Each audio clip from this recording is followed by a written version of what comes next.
ইখলাস তিনবার তেলাওয়াত করার কারণে আমাদের আমলনামার মধ্যে এক কদম কোরআন শরীফের সব লিখিত করে দেওয়া হয়। ও দুনিয়ার ভাই বন্ধুরে, ও মানুষ, আমরা আজকে মানুষ হইয়া মানুষের বিবেক বিবেচনা নাই, আমরা পশুর মতন হয়ে গিয়েছি। পশু যেভাবে চলাফেরা করে, পশু যেভাবে খায় সেভাবে আমরা খাই। গাছের লতা পাতা তারা চিনে না কি খাইতো কিনা, যা সামনে চায় তাই খাই। কিন্তু আমরাও পশুর মতন হয়ে গেছি, হালাল বুঝি না, হারাম বুঝি না। যেগুলো আল্লাহ হালাল করেছেন সেগুলো খাই, যেগুলো হারাম করেছেন সেগুলোও খাই। আমরা হালাল হারাম বুঝি না। আল্লাহ 5 ওয়াক্ত নামাজ ফরজ করে দিয়েছেন, আমরাও সেটাও পড়ি নাই।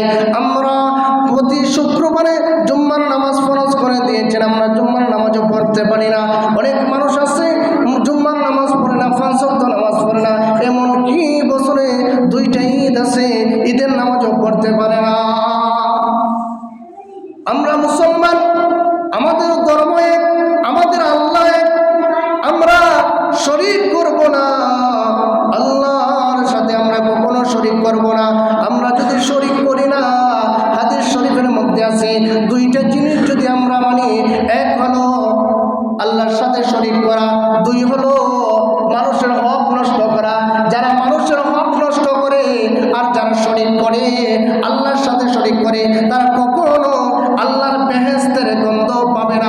চিৎকার দিয়ে বলুন না নাউজুবিল্লাহ। আল্লাহ পাক রব্বুল আলামিন আমাদেরকে বুঝার মতন তৌফিক দিতা, সবাই বলেন আমিন। আর এই রজব মাসে আমরা রোজা রাখবো।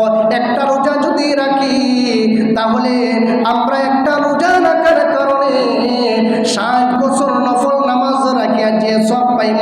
আমরা